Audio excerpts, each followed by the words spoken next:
नमस्कार दोस्तों। क्या नरेंद्र मोदी अब समझ चुके हैं कि उनकी हालत खराब है? क्या नरेंद्र मोदी इस डर के कारण अब लोगों का ध्यान भटकाने का काम कर रहे हैं? और क्या गोदी मीडिया को सारे सवाल गांधी परिवार से पूछने के लिए, उनके नेताओं से पूछने के लिए पीएमओ से भेजे जा रहे हैं? और क्या जो साजिशें रची जा रही हैं उनका कोई असर अब जनता पर नहीं हो रहा है? और क्या जनता उन्हें अब जवाब देने लगी है? और इसके कारण प्रधानमंत्री बिल्कुल असहाय, हेल्पलेस और बदहवासी के कारण कुछ भी उल जलूल बोल रहे हैं।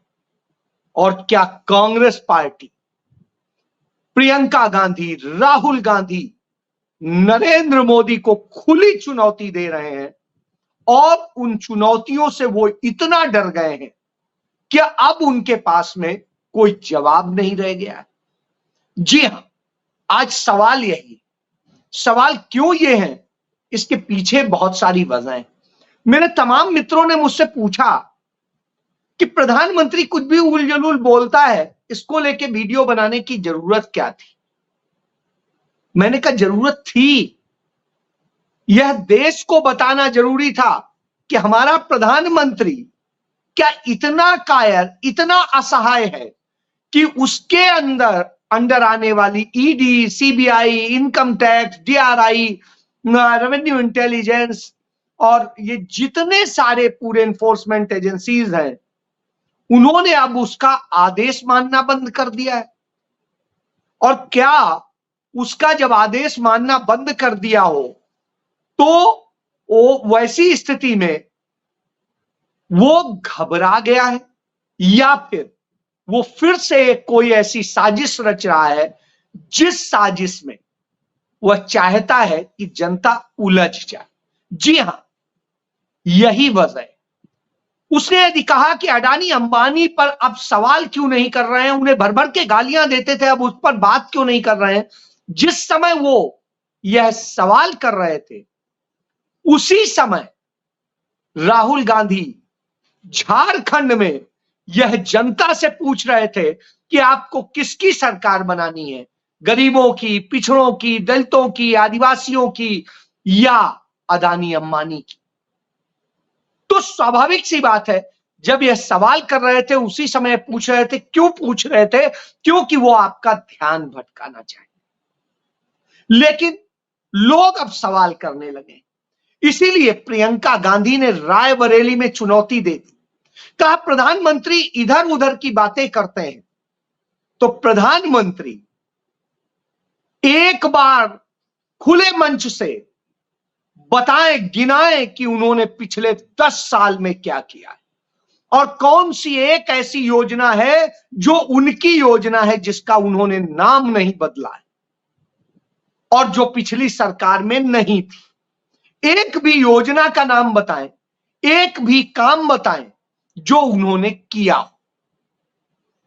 क्योंकि जितनी योजनाएं हैं, चाहे सड़कों की योजनाएं हो जो आज आप हाईवेज देखते हैं, चाहे आप नदियों की योजनाएं हो, वो भी कांग्रेस की बनाई हुई है।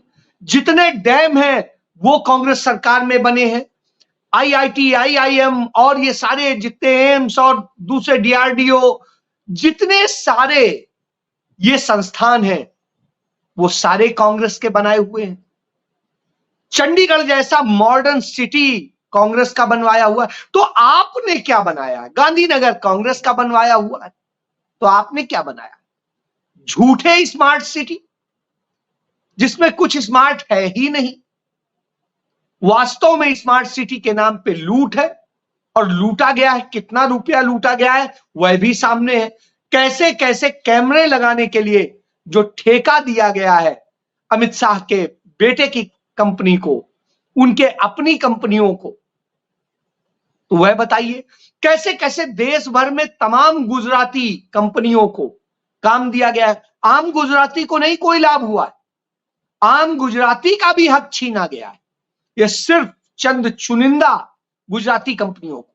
और जो राहुल गांधी बार बार बोलते हैं कि नरेंद्र मोदी की चहेती 22 पूंजीपतियों को, तो जो वो 22 पूंजीपति गिनाते हैं उनमें से 15 सिर्फ गुजराती हैं, 15 गुजराती।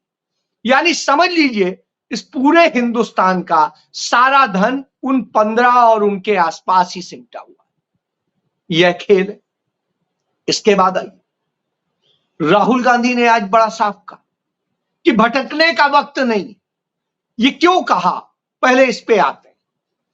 इसलिए क्योंकि आज प्रधानमंत्री का जो सलाहकार मंडल है, यानी प्रधानमंत्री के एडवाइजरी काउंसिल जो बनाई हुई, उस एडवाइजरी काउंसिल ने कहा कि 1950 से लेके 2015 तक का उन्होंने स्टडी की, और स्टडी करने के बाद में उन्होंने बताया कि हिंदुओं की आबादी कम हो गई।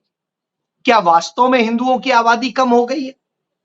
जब हम इस पर बात करते हैं तो एक सवाल आता है कि यदि हिंदुओं की आबादी कम हुई है तो 2011 में जातिगत जनगणना हुई थी, जिसका डाटा भारत सरकार के पास मौजूद है। वह डाटा सामने रख दे, कह दे कि हां ये है।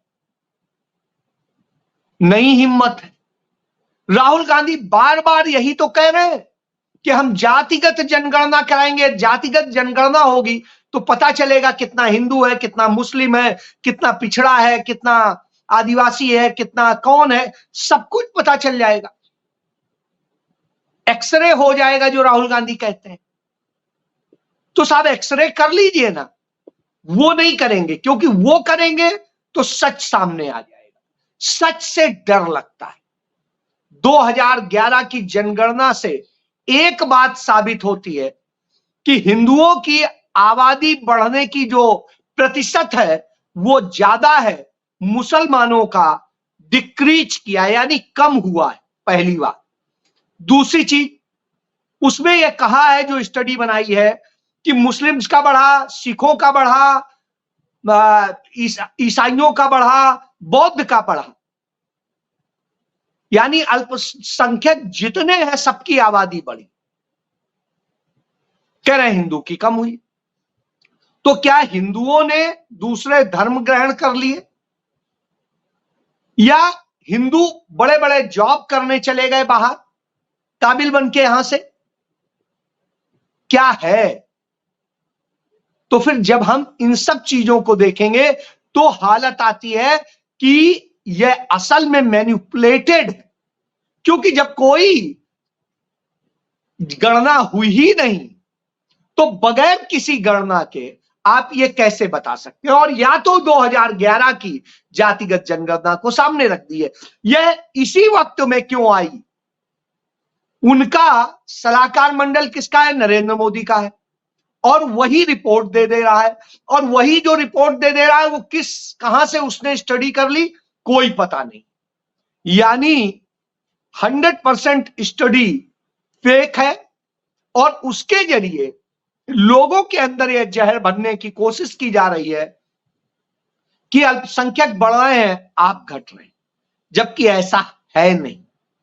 वास्तव में हिंदुओं की आबादी बढ़ने का क्रम ज्यादा है। ये 2011 की जनगणना के आधिकारिक आंकड़े के मुताबिक, फर्जी सर्वे के मुताबिक नहीं। सर्वे और आंकड़े में अंतर होता है, यह बात आप समझ। तो जनगणना इसीलिए की जाती है। क्यों नरेंद्र मोदी डरे?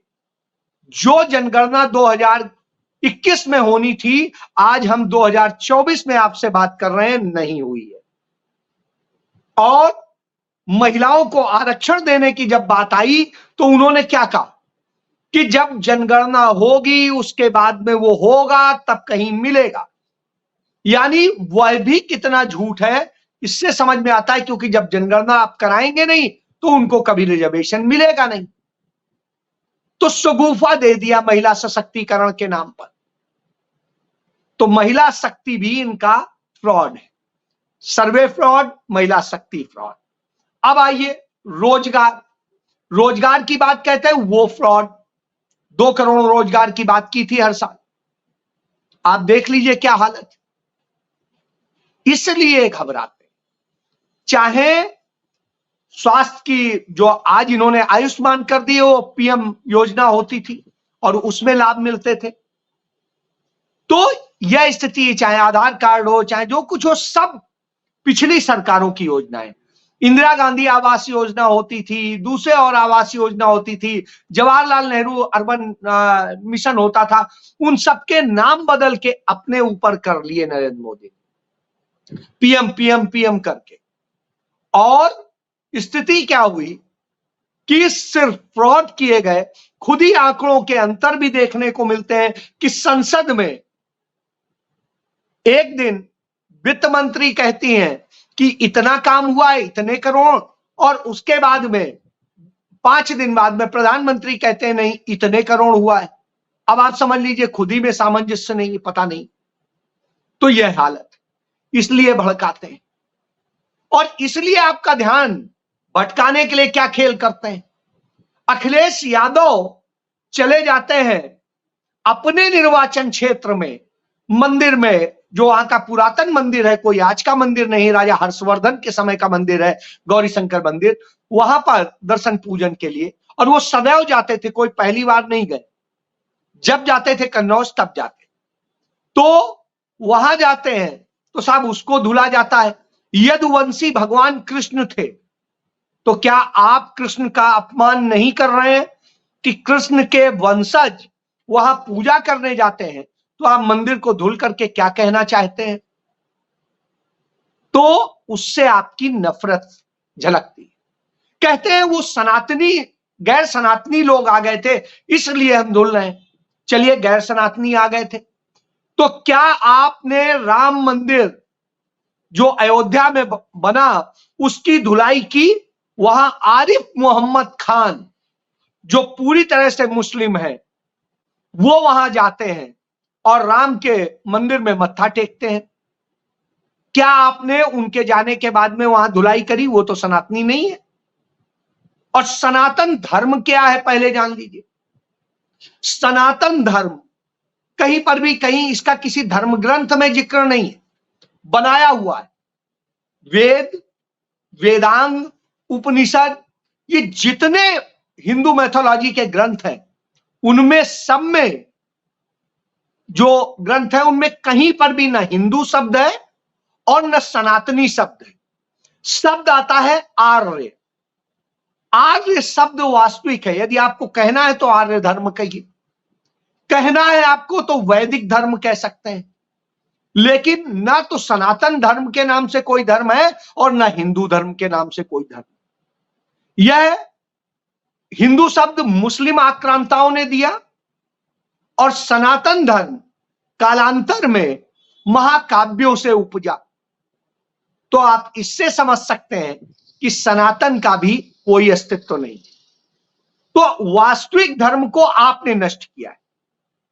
और आज जब आरिफ मोहम्मद खान जाकर के बुत के आगे, क्योंकि बुत होता है यानी प्रतिमा को बुत कहते हैं, तो प्रतिमा के आगे, बुत के आगे बुत परस्ती करते हैं, तो क्या वो मुस्लिम नहीं रहे? और क्या काफिर होने के कारण उन्हें मुस्लिम धर्म से विलग कर देना चाहिए? और क्या हिंदू धर्म में बुत परस्ती है? यदि हम इसकी बात करते हैं तो यजुर्वेद में चले जाइए। यजुर्वेद कहता है कि मूर्ति पूजा करके हम ईश्वर का अपमान करते हैं, यजुर्वेद कहता है। और भगवान की कोई भी, ईश्वर की कोई भी प्रतिमा नहीं है, कोई भी आकार नहीं है। वो ना तो जन्मा है और ना ही वो मरता है। तो आप इससे समझ सकते हैं हिंदू मैथोलॉजी में भी बुत परस्ती नहीं है। ये कालांतर में राज्य स्थापित करने के लिए जो धर्मों में परिवर्तन किया गया, जैसे सनातन धर्म हिंदू धर्म बना दिया गया, उसी तरीके से हर जगह हुआ। बुत परस्ती किसी भी धर्म में नहीं। चलिए, इसकी बात छोड़िए। हर धर्म नैतिकता, मानवता सिखाता है, आगे बढ़ना सिखाता है, समाज को प्यार से रहना सिखाता है, मोहब्बत सिखाता है। तो जब यह स्थितियां हो तो क्यों उनमें बरगला करके, आपको फंसा करके और भड़काया जा रहा है? क्योंकि आपके रोजगार छीने गए, आपके अधिकार छीने गए, आपके ऊपर अथाह टैक्स लाद दिया गया है। जीएसटी के नाम पे, दूसरे और नाम पे, और आपको कंगाल किया गया है, आपको भुखमरा बनाया गया है, आपको जो है कर्जदार बनाया गया है। लेकिन कर्ज माफ किए जाते हैं अडानी अंबानी जैसे लोगों के, उन 22-25 पूंजीपतियों के जो इस देश के 70 करोड़ लोगों की आबादी के बराबर का संपत्ति अपने पास रखते हैं, इस देश के सारे एसेट पे कब्जा कर लेते हैं। इसलिए नरेंद्र मोदी को डर लगता है, क्योंकि वोट तो उस सामान्य जनता से लेना है, गरीब से लेना है, मिडिल क्लास से लेना है, आदिवासी से लेना है, दलित से लेना है, पिछड़े से लेना है। तो इसलिए ऐसे वक्त में खेल करते हैं और तब इस तरह के खेल लाते हैं। तभी राहुल गांधी ने आज एक चीज कही कि ध्यान भटकाने के बड़े काम होंगे, ध्यान भटकाने के लिए बड़े बयानबाजी होंगे, बावजूद इसके आपको अपना ध्यान नहीं भटकने देना है। आपको सवाल पर कायम रखना है कि वो 30 करोड़ जो नौकरियां हैं, जो खाली पड़े हैं पद, वो कब भरे जाएंगे। और राहुल गांधी ने इसके लिए पूरी एक व्यवस्था की। उन्होंने आज ही कहा कि आने वाले 15 अगस्त से भर्ती की प्रक्रिया शुरू हो जाएगी। सरकार 4 तारीख को बनने जा रही है। पहली बात, जनता का रुझान इस तरह से आ गया है कि अब नरेंद्र मोदी को डर लगने लगा है, तो रोज बरोज साजिश रचते। और इसीलिए प्रियंका गांधी ने कहा कि आइए आप बताइए अपने काम। तो राहुल गांधी उन्हीं चीजों को केंद्रित करते हैं। तो काम बताने की स्थिति नहीं है तो क्या करेंगे?